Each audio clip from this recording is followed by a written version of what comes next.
Welcome to decoding 24/7 the world this week. और हमेशा की तरह मेरे साथ हैं मेरे जनरल कार्की। जनरल कार्की, आपका बहुत बहुत स्वागत है। Thank you tax. अच्छा लगता है हर हफ्ते मिलने में और बातें डिस्कस करने में। आज भी इंटरेस्टिंग रहेगा। एब्सोल्युटली, आज तो बहुत ही इंटरेस्टिंग टॉपिक्स है हमारे पास। आज सबसे पहले तो हम बात करेंगे जो एक ऐसा व्यक्ति जो हमारे पास आ रहा है हिंदुस्तान में 4 और 5 दिसंबर को, वो है प्रेसिडेंट पुतिन, रूस के।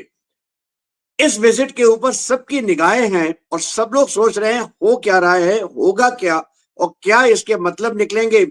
यहां तक कि चाहे वो अमेरिका हो, चाहे वो चीन हो, चाहे वो पाकिस्तान हो।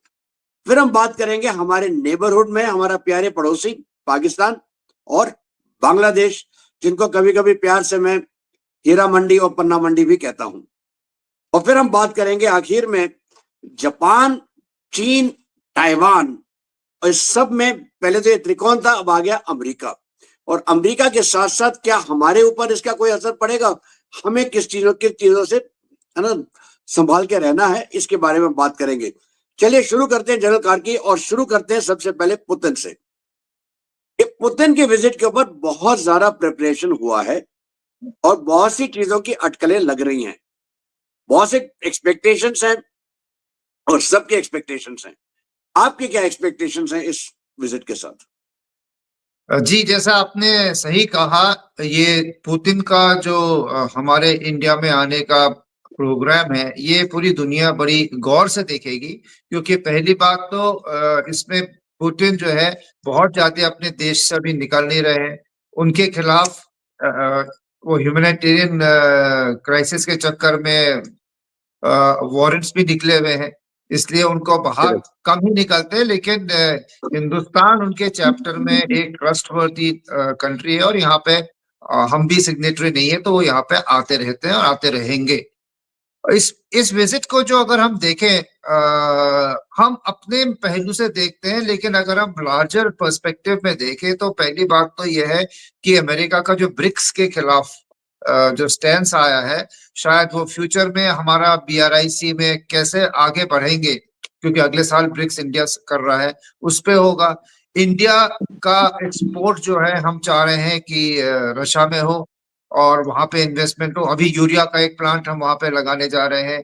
इसी में पुतिन अपने साथ अपनी इंडस्ट्री के बैलेंस को लेके आ रहे हैं कि क्या क्या हम जॉइंट वेंचर्स और ट्रेड कर सकते हैं। इंडिया अपनी जो मल्टीलैटरलिज्म है उसमें अपने रिस्क भी जो है वो हर स्फीयर में बांट रहा है।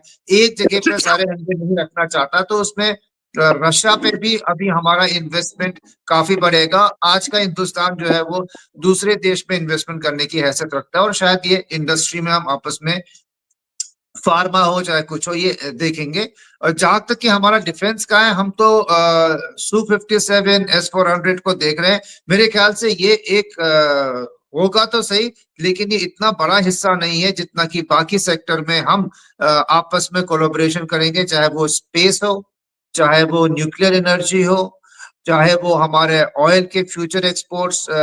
जिस हालात में अगर ये वॉर खत्म हो जाती है, इंपोर्ट्स फ्रॉम रशिया या फिर कहीं और से, आर्कटिक सी रूट का हमारा उसमें क्या हिस्सेदारी होगा। और ऐसे लेके काफी चीज है जो टेक्नोलॉजी कई है, जैसे हमारे इंजन्स नहीं बन पा रहे हैं, एरो इंजन्स, उसके आगे का साफरान के अलावा एक और हमें अगर ऑप्शन मिल जाता है, तो ये पुतिन के आने का इंतजार है, जिसमें कि अभी दोनों देशों के डेलीगेशंस गए हुए हैं और एक बहुत विस्तारित रूप से हम अपनी जो डिपेंडेंसी है या जो हमारे इंपोर्ट एक्सपोर्ट है वो डाइवर्सिफाई कर रहे हैं। और रशिया शायद अभी, क्योंकि उसकी इकोनॉमी को भी एक इन्फ्यूजन चाहिए, काफी उनको इस लड़ाई में जो है खर्चा हुआ है, तो और नए अलाइनमेंट्स में है, तो मेरे ख्याल से इंडिया रशिया अपने जो स्ट्रेटेजिक पार्टनरशिप है उसको ट्रेड और बाकी स्फीयर से भी आगे ले जाएगी। जी, एब्सोल्युटली करेक्ट, बिल्कुल सही कह रहे हैं। अबे देखिए, हमारे एक्सपेक्टेशंस तो अपनी जगह पे हैं, वो तो हम सब जानते हैं। आपने बिल्कुल सही आका है। हमको चाहिए क्या रूस के साथ, हमें रिक्वायरमेंट है एनर्जी सिक्योरिटी की। एनर्जी सिक्योरिटी में हमें मिलता है तेल, गैस और न्यूक्लियर एनर्जी, क्योंकि न्यूक्लियर एनर्जी फ्यूचर है। न्यूक्लियर एनर्जी में स्मॉल मॉड्यूलर रिएक्टर के ऊपर आपको याद होगा प्राइम मिनिस्टर मोदी ने कहा भी था, और उसके बाद इसी साल अगले कुछ ही दिनों में एक बिल पेश किया जाएगा हमारे पार्लियामेंट में, ताकि न्यूक्लियर एनर्जी के फील्ड में प्राइवेट सेक्टर भी आ सके। और इस हिस्से में रशिया के साथ रशिया ने महारत हासिल कर रखी है। दूसरा, हमको रिक्वायरमेंट है फिसाइल मटेरियल की, और हम रशिया से इंपोर्ट करते हैं। हमने अभी अभी करार किया है कनाडा से इंपोर्ट करने का, हम करार कर चुके हैं ऑस्ट्रेलिया से लाने का। क्यों? क्योंकि हमारे पास ये है, लेकिन उस मात्रा में नहीं है, वो एनरिचमेंट हम नहीं कर पाते हैं। और हमें रिक्वायरमेंट है थोरियम को हम कैसे थोरियम साइकिल में हम आगे बढ़ सके, और अगर वो हो जाता है तो हम बिल्कुल फ्री हो जाएंगे, जहां तक कि न्यूक्लियर एनर्जी का सवाल बनता है। फिर आती है दूसरी बात, गैस और ऑयल। ऑयल आपने बिल्कुल सही कहा है। देखिए, अगर आप डेटा देखते हैं, ट्रंप के टैरिफ के बावजूद जहां तक ऑयल का इंपोर्ट रशिया के साथ हुआ है, उसमें कोई खास कटौती नहीं हुई है, ट्रंप चाहे कुछ भी कहते रहे। उसके साथ साथ हमने बैलेंस करने के लिए या ट्रंप को खुश करने के लिए गैस, कुकिंग गैस का इंपोर्ट हमने साइन किया है अमेरिका के साथ, ताकि बैलेंस हो जाए। Very good. हमने ट्रेड डील में भी काफी सारी रियायतें दी हैं अमेरिका को, लेकिन कुछ हिस्सों पे हमने कहा है हम नहीं मानेंगे, तो अमेरिका को इसके साथ रहना पड़ेगा। दूसरा, हमारा रिक्वायरमेंट आ जाती है सिक्योरिटी के मामले में, डिफेंस सिक्योरिटी की। और मैं आपसे पूरी तरह सहमत हूं कि हमको ये स्पेसिफिक वेपन सिस्टम या स्पेसिफिक प्लेटफॉर्म की बात ना करके वो चीजों के ऊपर ध्यान देना चाहिए जिससे हम आत्मनिर्भर हो सके। इंजन बिल्कुल सही आका है आपने। इसके साथ आ जाता है मेटलर्जी, स्पेशल कोटिंग्स, जिसकी वजह से आप अपने जहाज को स्टेल्थियर बना सकते हैं। ये चीजें आती है पनडुब्बी में, खास करके nuclear power submarine, nuclear power attack submarine, हमारे एबिलिटी फॉर मिसाइल्स, इस सब में हमें टेक्नोलॉजी की जरूरत है और रशिया देने को तैयार है। तो मुझे नहीं लगता कोई खास बहुत बड़ा अनाउंसमेंट होगा, लेकिन इन चीजों पे डेफिनेटली अनाउंसमेंट होगा। ये बैलेंस जो हम कर रहे हैं अमेरिका और रशिया के साथ, और इसमें एक यूरोपियन यूनियन की भी भूमिका आ जाती है। आप इन तीनों का ये त्रिकोण को कैसे देखते हैं? ये अपने रशिया के रिलेशनशिप के साथ। एब्सोल्युटली। जी देखिए, ऐसा है, अभी मल्टीपोलर वर्ल्ड का जमाना आ रहा है। जो मिडिल पावर्स हैं सो कॉल्ड आज की, अब वो जो है एक काफी इन्फ्लुएंशियल ब्लॉक हो गया है, और ऑल ऑफ देम जो है वो अभी किसी एक ब्लॉक में डिपेंडेंस नहीं चाहती है। जिसकी भी थोड़ी सी हैसियत है, वो देश अभी चाहता है कि मैं मल्टीलैटरलिज्म पे रहूं, मल्टीपोलर वर्ल्ड रहे, और किसी एक के कैंप में जाके वो कोल्ड वॉर वाली मेंटालिटी दोबारा नहीं आए, और एक balance of power equation east और वेस्ट का और जो कंट्रीज हैं उन पे बना रहे। तो इसी को ये हमारी जो स्ट्रेटेजिक ऑटोनॉमी है जो हम बोलते हैं अपने हिंदुस्तान की, ये भी है। तो इसीलिए हमने अपने, जो मैंने बोला था, डाइवर्सिफिकेशन होगा, बोथ एक्सपोर्ट्स, इंपोर्ट्स, और जो स्ट्रेटेजिक नीड्स हमारी है, चाहे वो रॉ मिनरल्स हो, चाहे इंडस्ट्रीज हो, चाहे टेक्नोलॉजी हो, ये हम अमेरिका, यूरोप और रशिया के बीच में बैलेंस करेंगे, both for import purposes and also to provide them, उनको भी प्रोवाइड करेंगे एक मार्केट। क्योंकि आजकल अगर मंदी की तरफ दुनिया जा रही है, सबको एक ऐसा देश चाहिए जहां की उनका सामान बिक सके और उस देश में खरीदने की ताकत हो, और वो ताकत हिंदुस्तान में। इसलिए यूरोप भी हमारी तरफ आ रहा है, और आज का यूरोप जो है वो धीरे धीरे ट्रांसफॉर्म हो रहा है कि वो transatlantic second world war का दूर से एक हमारा बड़ा मित्र है, जो आपको छोटे पप्पू की तरह बताता रहता है यूरोप को, ये करो वो करो। उस कड़ी से वो बाहर निकल, जंजीर से बाहर निकल के वो खुद ईयू जो चाहता है वो अपनी तरफ से, चाहे अपनी डिफेंस हो, नेटो में उसको बहुत ज्यादा बुलिंग हो रही है, लेकिन नेटो के बिना वो रह भी नहीं सकते, क्योंकि उन्होंने अपनी डिफेंस स्पेंडिंग कितनी कम कर ली है।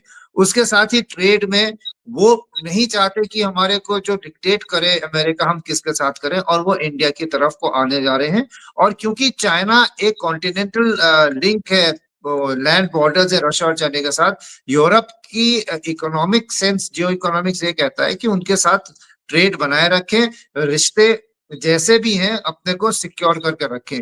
लेकिन और उसमें जो है ये थर्ड वर्ल्ड मल्टीपोलैरिटी में इंडिया एक इमर्ज कर रहा है, जिसके साथ आज की तारीख में हर आदमी जो है वो ट्रेड करना चाहता है, और इसी का फायदा हिंदुस्तान को होगा और इसी का फायदा रशिया को भी होगा।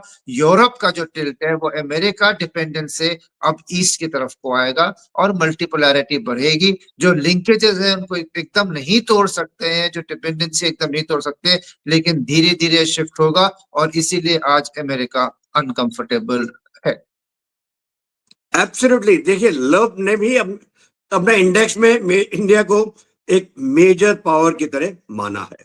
तो ये तो साफ जाहिर होता है कि अगर हम मेजर पावर हैं तो हम उभरते हुए मेजर पावर हैं।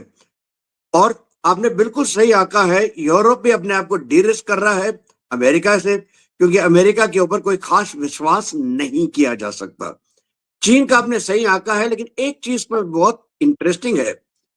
चीन ने, देखिए, अगर एक कई साल पहले एक अपना 6 war that in China must win एक डॉक्यूमेंट निकाला था, उसमें सबसे आखिरी वॉर थी रशिया के साथ, ताकि वो व्लादिवोस्टॉक और वो सारे एरिया ले ले जो एक जमाने में रशिया ने उनसे छीने थे, या उनको लगता है उन्हें उनसे छीने गए थे। चीन का ये हमेशा रवैया रहा है कि पहले वो भूमिका बनाते हैं, एक कहीं से नया नक्शा वैसा बना लेते हैं कि कहते हैं ये तो हमारा हमेशा था, और फिर उसके ऊपर शुरू कर जाते हैं। जो चीन और रशिया के बीच में साझेदारी कहिए, पार्टनरशिप कहिए, दोस्ती कहिए, क्या आपको लगता है ये सिर्फ एक मौखिक है जब तक ये यूक्रेन का युद्ध है, या ये कोई लॉन्ग टर्म है और इसका इम्पैक्ट हमारे और रशिया रिलेशंस में, खास करके इस पुतिन विजिट में, कैसे पड़ सकते हैं? देखिए, एक तो मंडला थ्योरी को अगर आप देखें तो उसके हिसाब से रशिया और इंडिया जो है कॉमन बॉर्डर चाइना के साथ है, कॉमन एडवर्सरी या कॉम्पिटिटर है, तो दोनों का तो रिश्ते अच्छे होने ही चाहिए। और जहां तक बिल्कुल। चाइना का सवाल है, और the six war China has to war, ये एक पेपर था और ये 2013-14 में ये आया था। इसके बाद में काफी उसमें ताइवान भी आता है, उसमें अरुणाचल प्रदेश भी आता है जिसको वो सदर्न तिब्बत बोलते हैं। तो और सेंकाकू जापान जो आजकल प्ले आउट हो रहा है वो भी आ रहा है। तो चाइना का और रशिया का अगर आप देखें, जैसे हम कहते हैं कि पुतिन ने ट्रेड वॉर ऑयल सैंक्शन करके इंडिया को चाइना की तरफ धकेला है 25 साल की स्ट्रेटेजिक पार्टनरशिप को दरकिनार करके, वैसे ही रशिया को भी जिस हिसाब से उसने स्विफ्ट से निकाला और सैंक्शंस डाले हैं, रशिया के पास कोई और ऑप्शन नहीं था बल्कि चाइना से वो और नजदीकियां बढ़ाए, और उसकी डिपेंडेंस उससे ज्यादा बढ़ गई है। लेकिन अगर आप वैसे देखें तो रशिया और चाइना के बीच में एक कंफर्टेबल रिलेशनशिप नहीं है। ये सिर्फ एक मौका है, वारदात ऐसी है जिसमें वो एक दूसरे को सपोर्ट कर रहे हैं। हाँ, वो एक दूसरे के बरखिलाफ अभी नहीं जाएंगे क्योंकि दोनों को एक दूसरे की जरूरत है। लेकिन अगर चाइना सोचे कि वो एक सुपर पावर हो गया है और रशिया एक सेकेंडरी पावर है, तो वो ये गलती कर रहा है कि रशिया एक ट्रेडिशनल पावर रह चुका है, और अभी भी चाहे वो इकोनॉमिकली इस समय थोड़ा डाउन है, उसकी जो कंट्री की डेप्थ है वो हर चीज में सेल्फ सफिशिएंट है, हर चीज में उसको किसी की जरूरत नहीं है। और अगर चाइना सोचता है कि वो डिक्टेट कर सके, अमेरिका ने जो सोचा था वो डिक्टेट कर सके, वो नहीं चलता है। एक जैसा अफगानिस्तान एक तगड़ी पावर है जो पूरी दुनिया के बिना भी काम करती है, वैसे एक रशिया है जिसके खिलाफ आप कुछ भी कर लो वो नंबर 2 अपने को मानने को तैयार नहीं है। उनकी सेल्फ प्राइड अपनी जो है और संप्रभुता की जो उनकी आग है वो बहुत तेज है। वो चाइना को डोमिनेट नहीं करने देंगे, और इंडिया और रशिया का इसीलिए एक कॉन्फ्रेंस होता है, दोनों एक दूसरे को ट्रस्ट करते हैं। जैसे अमेरिका को कोई ट्रस्ट नहीं करता, वैसे चाइना पे किसी का ट्रस्ट नहीं है। जैसे आपने बोला छठी वॉर, तो उसने सोचा ये लड़ेगा रशिया के साथ, तो रशिया ने भी इसको दिमाग में रखा हुआ है। तो ये रिलेशनशिप जो है अभी एक सिचुएशनल अपॉर्चुनिटी है, हालात की मार है जिससे कि वो इतने नजदीक आए हैं। जैसे ही अगर कुछ होता है, देखिए कोरिया, नॉर्थ कोरिया, चाइना सोचता था मेरा है, इस लड़ाई में भी होते हुए रशिया ने नॉर्थ कोरिया को पूरा अपनी तरफ कर लिया है, और उसका इन्फ्लुएंस एब्सोल्युटली। नॉर्थ कोरिया पे जा। तो ये अगर आप देखा जाए तो अभी रशिया और चाइना का एक एडजस्टमेंट फेज है, जैसे ये लड़ाई खत्म होती है, सैंक्शंस खत्म होते हैं, रशिया फिर से चाइना से थोड़ा सा दूर जाएगा और एक दूरी से ही उसके साथ व्यवहार करेगा, जैसे कि इंडिया करता है चाइना के साथ। कोई दोस्त नहीं है, उस पर कोई विश्वास नहीं। बिल्कुल सही। और देखिए, इस विजिट के साथ हमारे जो रिश्ते हैं अमेरिका के, वहां पे भी कुछ रिस्क है जो हमें दिखाई देते हैं। एक रिस्क है काटसा के नाम पे सैंक्शंस लगाने का।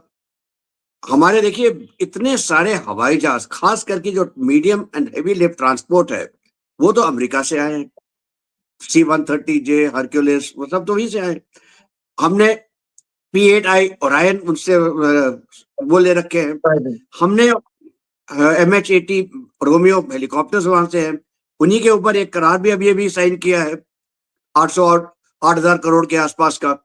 हम और P-8I खरीदने वाले हैं अमेरिका से। तो ये सारी चीजें हैं, एक तरह से हम बैलेंस करने की कोशिश कर रहे हैं ताकि हम रशिया और यूएस के रिलेशंस बैलेंस कर सके।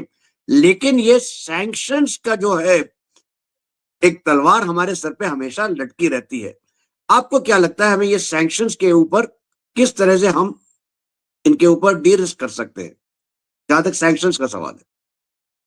देखिए, सैंक्शंस को अगर डी-रिस्क करना है तो वो तो डिप्लोमेसी करेगी, क्योंकि जहां तक हमारी सिक्योरिटी नीड्स हैं और डाइवर्सिफिकेशन का हमारा जो एक पॉलिसी है, और राइटली सो, उसमें हमें सिर्फ अमेरिका या सिर्फ यूरोप से ही हथियार नहीं लेने हैं। हमने अपनी जो आर्मामेंट्स है, सबसे पहले तो सेल्फ रिलायंट होना चाहिए। नहीं है तो ऐसी 3 जगहों से या 4 जगहों से हमारी सप्लाई सोर्स होनी चाहिए। देखिए, अगर ट्रांसपोर्ट फ्लीट में आप बोले तो अभी ब्राजील से भी हम शुरू हो गए लेना। तो करेक्ट। और रशिया की जो IL सीरीज है वो तो है ही है हमारे पास। तो अगर अमेरिका ने भी कैक्सा या कुछ लगाने की अगर सोचता है, तो उसने अपनी जो फॉरेन पॉलिसी है या जो उसके जियोपॉलिटिकल एम्बिशंस है इंडो पैसिफिक में, वो देखना है कि भैया इंडिया यहाँ पे एक पिवट है, और जो उसकी आइज इन द स्काई बोलो, आइज इन द सी बोलो, वो काम हम उसको कर रहे हैं फॉर अ चाइना कंटिजेंसी। और चाइना कंटिजेंसी जैसा हम ताइवान में दे रहे हैं, पर बहुत दूर नहीं है। उस समय इंडिया न्यूट्रल होते हुए भी बोलते हैं वो बहुत कुछ हेल्प कर सकता है ये वेस्टर्न पावर्स की, जैसे कि चाइना ने अभी पाकिस्तान को किया था। ये जो काइनेटिक स्फीयर में नहीं भी जाके आप logistics, intelligence, satellite imagery, communications, कितनी चीजें जिसमें कि आप फैसिलिटेट कर सकते हैं ऑपरेशंस को, तो वो एक इंडिया के अलावा किसी की हैसियत नहीं है जो अमेरिका को यहाँ पे दे।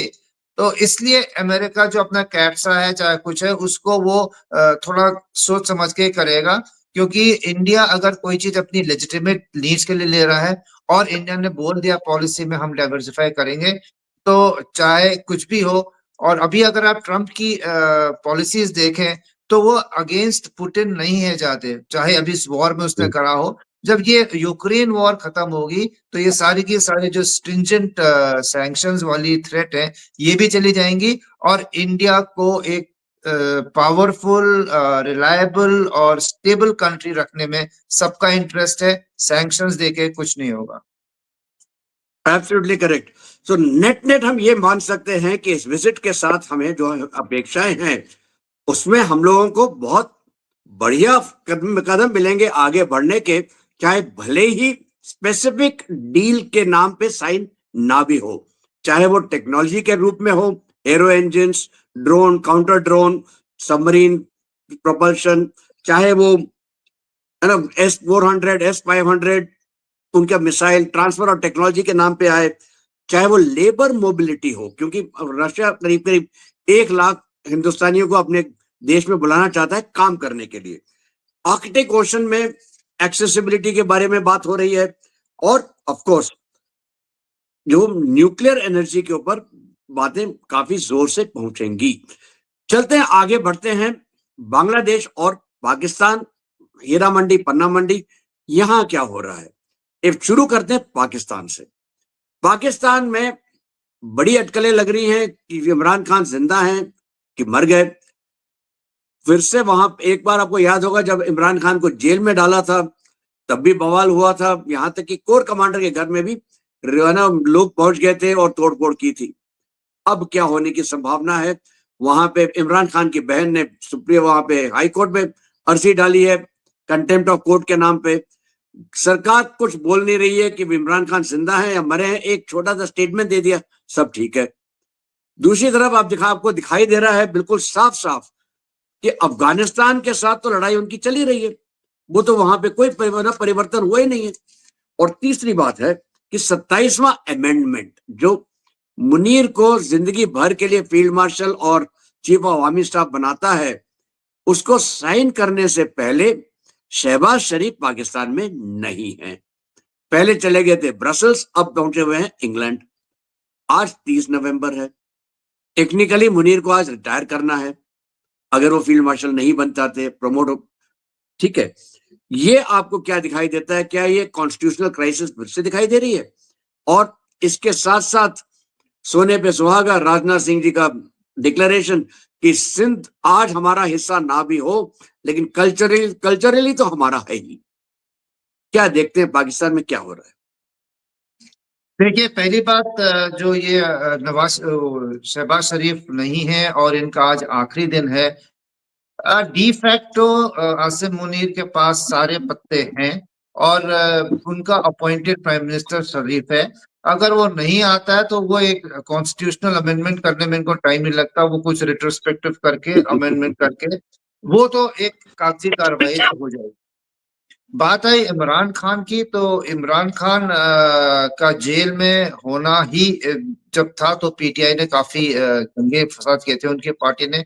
अगर उनकी डेथ अनाउंस हो जाती है तो दोबारा दंगे होना निश्चित है, चाहे आर्मी कुछ भी बोले। जो उनके सपोर्ट बेस है बहुत बहुत स्ट्रांग है और वो पॉपुलर इलेक्टेड लीडर है।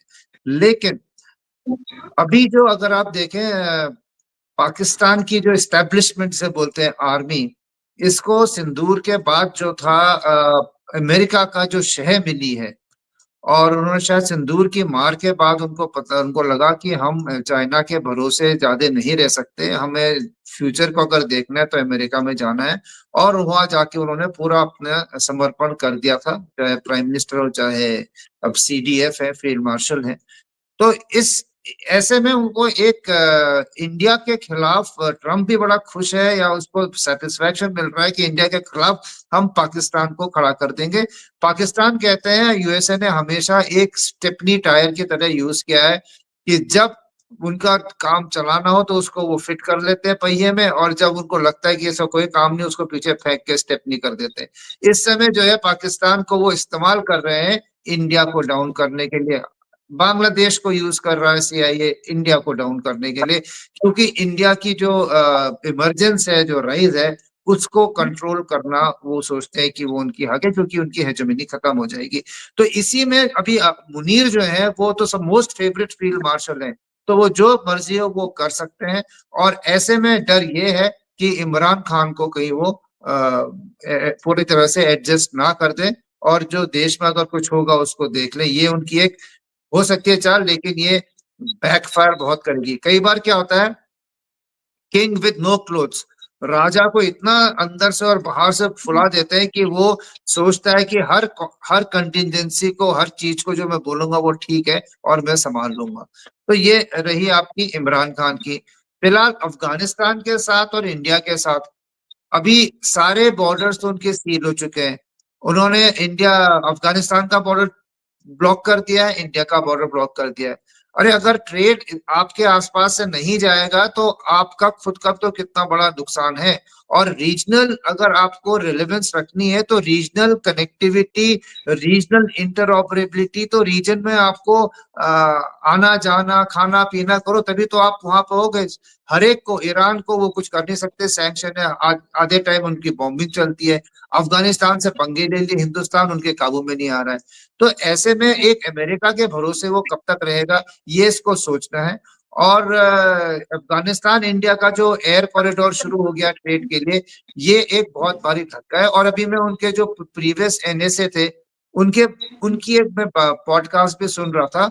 उनका विचार भी यही था कि आपने सब जगह से अगर दुश्मनी ले ली है तो आप अपने को कैसे पनपाएंगे? आप कब तक भीख मांगते रहेंगे? और इसका भी एक लिमिट होता है। सेंट्रल एशियन कंट्रीज अभी पाकिस्तान के थ्रू कुछ नहीं कर पा रही है, वो दूसरा रूट ढूंढ लेंगे। अफगानिस्तान को आप ब्लॉक करोगे, वो दूसरा रूट ढूंढ, पूरी दुनिया आपके अगल बगल से निकल जाएगी, आप अकेले रह जाएंगे। ये उन्होंने बोला था कि अगर, और तो ये यहाँ तक भी गए थे कि अगर पाकिस्तान को आगे कुछ देखना है अपना फ्यूचर जिसमें वो भीख ही ना मांगता रहे, तो इंडिया से रिलेशन, अपने रिश्ते अच्छे करना उसके लिए इम्पेरेटिव है, और बाकी रीजन में भी करना, क्योंकि बिना रीजन में आपकी जब तक पनप नहीं होगी, आप दुनिया की तरफ को नहीं देख पाएंगे। तो ऐसे में देखते हुए अभी पाकिस्तान जो है वो एक अनकंट्रोलेबल स्लाइड पे जा रहा है, क्योंकि उसकी जो एस्टेब्लिशमेंट है, मुनीर मगर ने अपने सारे घर, फैमिली, इन्वेस्टमेंट फॉरेन में करी दिए हैं। उनको पाकिस्तान को नहीं जवाब देना पड़ेगा, क्योंकि वो यहाँ रहेंगे ही नहीं। लेकिन पाकिस्तान का क्या होगा, ये बहुत बड़ी बात है। एक टूटने की कगार जो बोलते थे उसकी तरफ और जा रहा है। और इंडिया ने जो है सारे प्रांतों में तो पहले ही आग लगी हुई थी, बलूचिस्तान, पीओके, खैबर पख्तूनख्वा, पीओजे के, बिल्कुल। सब हो गया है। बचा था एक सिंध। तो अगर वो अपनी फौज और कंसंट्रेशन बाकी जगह की तरफ को, वेस्ट और नॉर्थ को दे रहा था, तो इंडिया ने एक सिंध में भी जो आग एक छोला जो है, मौखिक तौर पे उनका दिमाग का कि आप ज्यादा उधर को मत देखो, इधर ईस्ट की तरफ भी देख लो। तो एक चेस का गेम चल रहा है। इंटरनेशनली पाकिस्तान सोच रहा है मैंने अपने मोहरे अच्छे खेले हैं, चाइना को भी मना दिया है, यूरोप को भी और अमेरिका को भी। लेकिन इंटरनली जो उसका हो रहा है, वो हार्ड सोल्यूशन ढूंढ रहा है। हार्ड सोल्यूशन, मिलिट्री सोल्यूशन से जनता कभी जो है आपके काबू में नहीं आएगी। उनको पॉलिटिकल सोल्यूशंस ढूंढने हैं, जिसके लिए उनको इन्वेस्टमेंट चाहिए। बाहर की दुनिया से कोई आ नहीं रहा है, बेरोजगारी, भुखमरी है, बढ़ती जा रही है। हिंदुस्तान ने उसका पानी भी रोक लिया है। आप टेरर फैक्ट्री, अभी सब उनको ओपनली टेरर फैक्ट्री का नाम दे रहे हैं। तो ये ऐसी हालत में ये देश का जो है अगला दिन क्या होगा, वो किसी को नहीं पता है। कोई अच्छे दिन उनके लिए नहीं आ रहे हैं। और जब तक वो अपना रवैया नहीं चेंज करेंगे, तब तक पाकिस्तान टूटने के कगार पे खड़ा रहेगा। स्टेबल पाकिस्तान सबको चाहिए, लेकिन एक स्टेबल टेररिस्ट स्टेट भी किसी को नहीं चाहिए। बिल्कुल। और आपने कहा पाकिस्तान स्लाइड कर रहा है, टूटने की कगार में है। तो अगर हीरा मंडी गिर रही है तो पन्ना मंडी का क्या होगा? बांग्लादेश वो भी तो गिर रहा है, वो भी टूटने के ही कगार में है, क्योंकि एक तरफ जमायती हैं, एक तरफ बांग्लादेशी वो हैं जो को आप कह सकते हैं silent majority. I don't know कि साइलेंट मेजोरिटी है भी कि नहीं है, लेकिन कुछ साइलेंट लोग हैं जिनको लगता है कि बांग्लादेश बहुत बुरी तरह आगे बढ़ गया है ऐसे रास्ते में जिसमें सिर्फ तबाही है।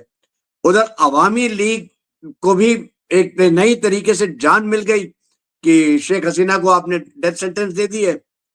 और सुनने को आया है कि अभी हाल ही में सीआईए और हिंदुस्तान के रॉ और बांग्लादेश एंड पाकिस्तान के जो सीक्रेट टॉप लीडरशिप थी, उनके बीच में कोई मुलाकात हुई है सऊदी अरब, इसमें कतर में। और उन्होंने कहा है कि साहब अब जरा आप टोन डाउन करिए, नहीं तो समस्याएं बढ़ेंगी। ये बांग्लादेश और पाकिस्तान को बिल्कुल स्ट्रिक्ट वार्निंग मिली है सीआईए की तरफ से। जैश ए मोहम्मद तो ऑफकोर्स अपने ट्रेनिंग कैंप्स खोल ही रखे हैं उसने जमायत के साथ। और इस सब में एक ट्विस्ट आ गया, वो बहुत अच्छा सा ट्विस्ट है। जहां तक हमारे सवाल है वो है मुस्लिम ब्रदरहुड के ऊपर बैन। इससे क्लियरली जो फोकस होता था फंडिंग के ऊपर और जैश के ऊपर, जमायत के ऊपर, इन सबको फंडिंग जो आती थी वो मुस्लिम ब्रदरहुड की तरफ से आती थी, वो चीजों के ऊपर अब जरा सा अंकुश लगेगा। आप इस हिस्से को कैसे देखते हैं संक्षिप्त में, फिर हम चलते हैं आगे अगले टॉपिक पे।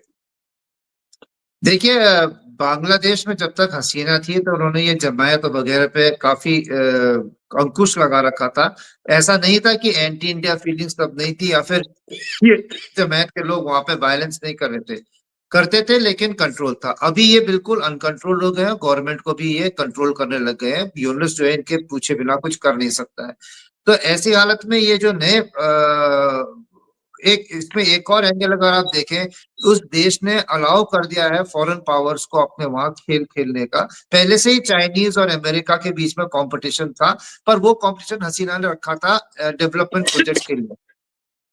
अभी वो डायरेक्टली अगर यूनिस चीन में जाके बोलता है कि आप यहाँ से आइए, we control the Indian ocean और हमारे थ्रू आप ट्रेड करिए, ये है, will give you a corridor, तो उसने जो है अपने को इंटरनेशनल स्फीयर में पाकिस्तान की तरह एक, जो आप मंडी बता रहे हैं, वैसा वाला काम कर दिया है। और ये कभी किसी भी देश के लिए अच्छा नहीं होता जहां कंपीटिंग पावर्स इन्फ्लुएंस करती हैं रूलिंग एलीट को। और जहां तक इंडिया का सवाल है, बाहर की ताकत का, मेरे ख्याल से एजेंसीज के बीच में भी वहां पे कंपटीशन था। काफी वहां पे इंटेलिजेंस ऑपरेटिव अलग अलग देशों के संदिग्ध स्थिति में डेड पाए गए हैं।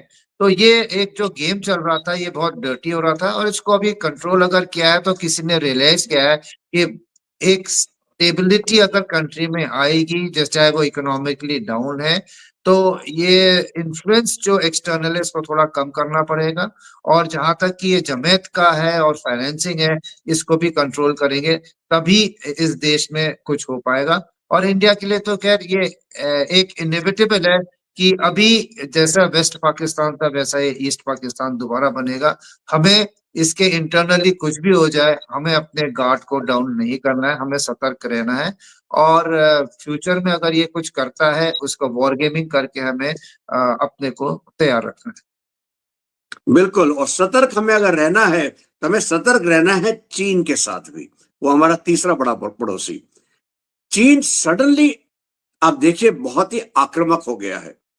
सबसे पहले आक्रामक हुआ था जापान के साथ, जब उन्होंने तकाइची ने एक स्टेटमेंट दिया था कि अगर चीन ताइवान के ऊपर हमला करता है, और ताइवान के जो आइलैंड है हमारे साउथ मोस्ट आइलैंड से मुश्किल से 100 किलोमीटर दूर है, तो हमें भी कुछ ना कुछ करना पड़ेगा। ये पहली बार बिल्कुल क्लियरली स्पेल आउट किया है कि जापान एक मिलिट्री ऑप्शन देख सकता है। इसके बाद चीन के तो भाई ऐसा लग रहा है कि उनके ना रॉकेट लग गया हो। और पहले उन्होंने बोला ये क्या कर दिया आपने, ऐसे बिल्कुल अपने शब्द वापस लीजिए। फिर टूरिज्म पे अटैक किया कि चीनी टूरिस्ट नहीं आएंगे। और फिर एक तो उनके एम्बेसडर कहते हैं इस औरत का गला काट दो। वहां से आ जाती है ट्रंप के, चीन ले जाती है कंप्लेंट अपने यूनाइटेड नेशंस में, और फिर ट्रंप के पास भी पहुंच जाते हैं। शी जिनपिंग ने suddenly out of the blue Trump से फोन पे बात की थी। और उसमें मुझे तो ये, हालांकि ट्रंप ने नहीं कहा कि ताइवान और जापान के ऊपर बात हुई है, मुझे तो 100% श्योर हूं कि वो इसके ऊपर तो मुद्दे की बात हुई है। और तुरंत बाद ट्रंप ने टकाइची से बात की। वहां देखिए अगर ये सब अगर चल रहा था, तो अरुणाचल के जो हमारे एक यात्री थे, उनको चीन में 18 घंटे के लिए ना रोक लिया गया। और चीन कहता नहीं हमने तो कुछ नहीं किया। क्या देख रहे हैं आप इसको? क्या चीन को लगता है कि इस वक्त यूएस वीकेस्ट है तो इसलिए हम कुछ कर सकते हैं, या चीन को लगता है इंटरनली हम बहुत वीक है? क्योंकि देखिए अभी अभी जो उनका 3rd एयरक्राफ्ट कैरियर की कमिश्निंग सेरेमनी हुई थी, उनमें उसका जो चीफ ऑफ नेवल स्टाफ है, जो उनका थिएटर कमांडर है साउथ चाइना सी का, और पॉलिटिकल कमिश्नर, ये तीनों मिसिंग थे, तीनों नहीं थे। सुनने को आता है तीनों गायब हैं। तो क्या चीन के अंदर इंटरनल पावर स्ट्रगल चल रही है, ताकि इसीलिए वो एक्सटर्नल कुछ करेगा ताकि ध्यान भटका दिया जाए? क्या लगता है आपको? जी, चीन में पर्च तो हमेशा होते ही रहते हैं, और करप्शन उनके फोर्सेस में काफी पहले भी आया था, स्ट्रेटेजिक फोर्सेस उनके रॉकेट फोर्स में भी आया था। तो और तीसरा ये भी पता है कि उनकी इकोनॉमी भी ठीक नहीं कर रही है, और इंटरनली हू जिनताओ का हाथ वापस आ रहा है, और जीपिंग की जो अपने उसके ट्रस्टेड लोग थे उनको हटाया जा रहा है। तो एक पावर स्ट्रगल अंदर वो चल रहा है। बी दैट एज में अभी जो फिलहाल तकाइची ने जो प्राइम मिनिस्टर हैं जापान की, वो एक उनका स्टेटमेंट निकल गया था, बाद में उन्होंने बोला कि आगे मैं थोड़ा सा सोच समझ के बोलूंगी, लेकिन उन्होंने उसको वापस नहीं लिया है। तकाइची जो है वो शिंजो एबे की प्रोटेजी है। शिंजो ये याद रखना पड़ेगा, सेकेंड वर्ल्ड वॉर के बाद जापान को जब अमेरिका ने हराया था तो उनको उनकी डिफेंस फोर्सेस को खत्म कर दिया था। उनके पास सिर्फ सेल्फ डिफेंस फोर्स थी। उनको बोला तुम्हारी ऑफेंसिव कैपेबिलिटी कुछ नहीं होगी, और उनके दिमाग में इतना गिल्ट या उतनी वो डाल दी दहशत कि आप तो भैया अटैक कर ही नहीं सकते हो किसी को, आप हथियार डाल दो, आप ये हो जाओ, आप पैसिफिस्ट हो जाओ। काफी सालों तक वो ऐसे ही रहे। दूसरा, जापान अपने टाइम पे भी एक इंपीरियल पावर था। साउथ कोरिया, फॉर्मोसा यानी कि आज का ताइवान और चाइना, सबके ऊपर वो उसने राज किया हुआ है सेकेंड वर्ल्ड वॉर करेक्ट। के थोड़े पहले तक ही। तो वहां पे इनफैक्ट जापानीज पढ़ाई जाती थी फॉर्मोसा में। वहां पे लोग पढ़ने जापान आते थे, वो अलग बात है। लेकिन जहां तक चीन का सवाल है, जो चिंग शेक को माओ ने जब हराया था तो जो नेशनलिस्ट पार्टी थी रिपब्लिक ऑफ चाइना, वो लोग आके ताइवान में बस गए थे। और तब से जो कम्युनिस्ट चाइना है वो कहता है ये चाइना हमारा ही है और हम आपके ऊपर कब्जा करेंगे। अभी ताइवान चाइना जब बढ़ता है पैसिफिक ओशन की तरफ को, तो एक 9 डैश लाइन है और एक बोलते हैं फर्स्ट आइलैंड चेन। तो फर्स्ट आइलैंड चेन में ताइवान भी आता है।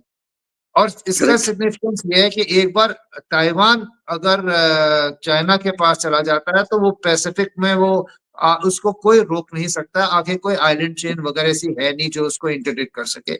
और उसमें जो है जापान को भी खतरा होता है कि वो भी एनसर्कल हो जाता है। तो ताइवान की अगर लॉस होता है, उसमें ना ही अमेरिका के तो है ही है, पैसिफिक में कॉन्टेस्ट हो जाएगा, लेकिन जापान को सबसे बड़ा खतरा होता है। और जापान और चाइना की बिल्कुल उनकी हमेशा सिर्फ कॉर्डियलिटी हेलो बोलते हैं, लेकिन वो एक दूसरे की पीठ में छुरा मारने को आज भी राजी है। और जो मैंने देखा, मैं जापान में 1 साल रहा हूँ डिफेंस रिलेटेड, उसमें चाइनीज जो उनके डिफेंस पर्सनल है, उनका बोलने का तरीका और उनका जो एटीट्यूड है जापान की तरफ को, वो एक डोमिनियरिंग और बुलिंग वाला था। और तब मैं की बात कर रहा हूँ जब जापान पैसिफिस्ट था। आज जापान ने 2015 के बाद अपने को एक ऑफेंसिव कंट्री की तरह बनाया है, उसकी फोर्सेस को, और वो भी अपने को प्रोजेक्ट करना चाह रही है। और इसमें वो अगर कुछ भी हो जाए, जैसे कि जर्मनी था तब जापान ने सेकेंड वर्ल्ड वॉर भी इनिशिएट की थी, वो डरते नहीं है, पीछे हटते नहीं है बूट्स ऑन ग्राउंड के लिए।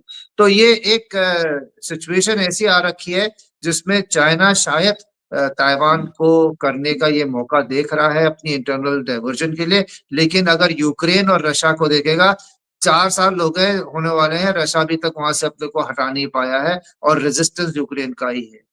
अमेरिका ने बोला है कि Japan is the bow and I am the arrow and I am the shield. मतलब जो भी यहाँ पे एक्टिविटी होगी, अमेरिका की फ्लीट वहां पे पूरी है, उनके एयरक्राफ्ट कैरियर ग्रुप वहां पे रहता है जापान में। तो जो एक्टिविटीज और एक्शन होंगे वो जापान से शुरू होंगे। जापान की बहुत अच्छी सर्वेलेंस और सबमरीन फ्लीट है, जो कि अगर चाइना अपनी फ्लीट्स को डालता है ताइवान के अटैक के लिए, तो वो उसको इंटरडिक्ट कर सकती है जो अपनी सबमरीन्स हैं। काफी वो हैसियत रखता है जापान इस ऑफेंसिव को ब्लंट करने की, in concert with America and Taiwan. तो ये एक ऐसा स्टेप है जिसको कि हो या ना हो, लेकिन जापान आज का वो पैसिफिस्ट जापान नहीं है। अब वो अभी इंटरवीन करेगा जहां उसको लगे कि उसकी जियो स्ट्रेटेजिक या जियो इकोनॉमिक सिचुएशन पे फर्क पड़ता है। Right, absolutely correct. तो देवी और सज्जनों, हमने बात की 3 अहम मुद्दों के ऊपर। शुरू किया हमने अपने आप के साथ प्रेसिडेंट पुतिन की हमारी विजिट, और पुतिन की विजिट से हम क्या अपेक्षा कर सकते हैं। और जैसा जनरल कार्की और मैंने कहा भी कि हमें लगता है कि कोई मेजर डील ना भी साइन हो, लेकिन इंपॉर्टेंट चीजें होंगी, चाहे वो लेबर मोबिलिटी हो, चाहे वो टेक्नोलॉजी हो, चाहे वो डिफेंस कोऑपरेशन हो, चाहे वो ट्रेड हो, क्योंकि ट्रेड $100 बिलियन को पार करने का विजन रखते हैं प्रेसिडेंट पुतिन और प्राइम मिनिस्टर मोदी। हमने बात की पाकिस्तान और वहां क्या की अंदरूनी हालात, बांग्लादेश के अंदरूनी हालात, मुस्लिम ब्रदरहुड के ऊपर जो अंकुश लगाया गया है उसका इम्पैक्ट। फिर हम बात हमने तीसरे हमारे जो नेबर हैं उनके ऊपर बात की, चीन, और चीन अभी उलझा हुआ है। जैसे आपको याद होगा जनरल कार्की ने बात की थी कि छठा युद्ध उसका होना था रशिया के साथ, लेकिन और तीसरा युद्ध होना था उसको जापान के साथ, लेकिन अभी वो उलझा हुआ है जापान के साथ ही पहले युद्ध की तरह। ताइवान तो है ही, और यहाँ पे साउथ चाइना सी में बड़े इंटरेस्टिंग से डेवलपमेंट्स हो रहे हैं, और चीनी नेवी का जो भी कैपेबिलिटी है, ये तो फिलीपींस जैसा छोटा देश भी उसको है ना चाबी लगा देता है, और जापानीज और सॉरी चाइनीज नेवी का एक जहाज दूसरे जहाज को से टकरा जाता है। तो इंटरेस्टिंग टाइम्स हैं। ये थी खबरें इस हफ्ते तक। इंतजार कीजिए अगले हफ्ता तक।